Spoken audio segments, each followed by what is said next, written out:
एक आपका अपना निजी मंदिर है, एक आपका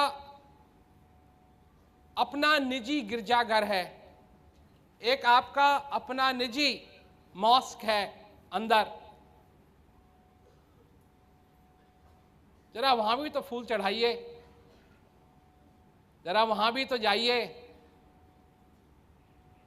क्योंकि उस मंदिर में आज तक पूजा नहीं हुई। उस मंदिर के बारे में बहुत सुना है, और यह भी सुना है कि साक्षात वो शक्ति जो सारे विश्व को चलाती है वो वहीं विराजमान है, पर वहां तक फूल नहीं चढ़ाए, आज तक वहां पूजा नहीं हुई, वो जगह अभी सुनसान है। वहां भी होना चाहिए। हम सिर्फ ये कहते हैं, हम ये नहीं कहते कि मंदिरों में पूजा मत करो, हम ये नहीं कहते कि मस्जिद मत जाओ, हम ये नहीं कहते कि गिरजा मत जाओ, ये हमारा कहना नहीं है। हम किसी धर्म की निंदा नहीं करते। लोगों से तो मैं पूछता हूं, जब लोग हमसे निंदा करते हैं धर्मों की, तो हम कहते हैं कि भाई तुम क्यों निंदा कर रहे हो धर्मों की? धर्म क्यों है इस संसार में? इसलिए है क्योंकि लोग उनको चाहते हैं कि वो हो, इसलिए है, लोगों की वजह से है। लोग ही ना होते तो कौन सा धर्म होता? लोग हैं इसीलिए तो धर्म है। और ये सारी बातें ठीक है, पर हम ये जरूर कहते हैं कि तुम्हारे अंदर भी कोई चीज है, उसको भी तुम पहचानो, क्योंकि ये शक्ति तुम्हारे अंदर है। और हम तो सिर्फ लोगों के सामने बात अपनी रखते हैं, अगर समझ में आई तो ठीक है, नहीं समझ में आई या तुम समझते हो कि जो हम कह रहे हैं वो गलत है तो कहीं ढूंढो, पर हम जरूर कहते हैं कि ढूंढो जरूर, और न मिले तो हमारे से मदद लो, पर ढूंढो जरूर, क्योंकि ये ढूंढने की ख्वाहिश तुम्हारी हमने नहीं पैदा की, हमने नहीं पैदा की, तुम ढूंढते ढूंढते हमारे पास आए हो। हमने ये ख्वाहिश पैदा नहीं की। जिस दिन तुमने हमारी बात सुनी, हो सकता है तुम्हारे दिमाग को समझ में नहीं आई हो, परंतु तुम्हारे हृदय को जरूर आई। कोई चीज अंदर ऐसी लगी कि मैं फिर सुनना चाहता हूं, मैं फिर समझना चाहता हूं। तो समझने की बात है भाई कि हम तो अपनी बात लोगों के आगे रखते हैं, हम अपने आप को नहीं बेच रहे हैं। कोई हमसे कहता है कि जी आप हमारे गुरु बन जाइए। देखो भाई, जब तक तुम हमारी बात को समझोगे नहीं, हम तुम्हारे गुरु कैसे बन सकते हैं?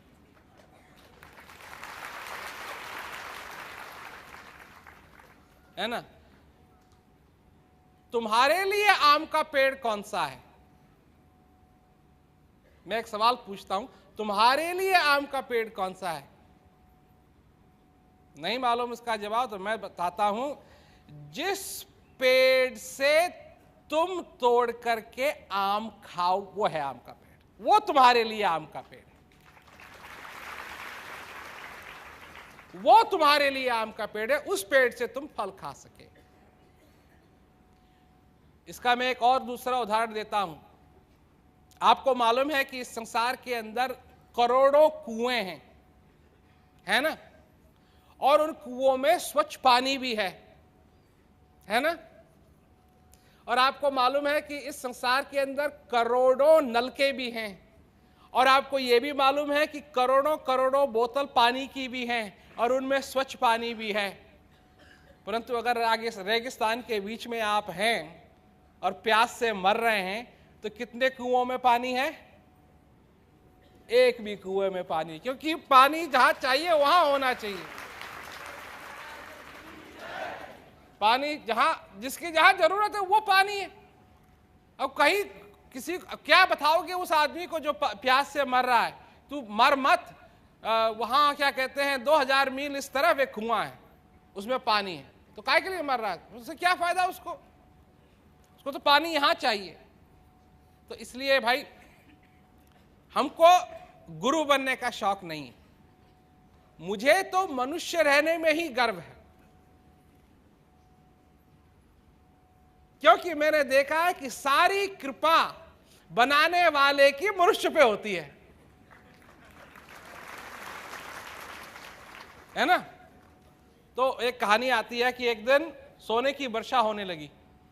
सोने की वर्षा होने लगी तो धोबी ने देखा कि ये तो बहुत बढ़िया बात है, और मेरा घर है यहाँ, तो यहाँ तो वर्षा हो रही है सोने की, तो यहाँ तो कौन ले जाएगा, पर वो घाट जो है ना वो पब्लिक जगह है, तो मैं वहाँ पहले भागता हूँ और वहाँ से सोना समेटता हूँ।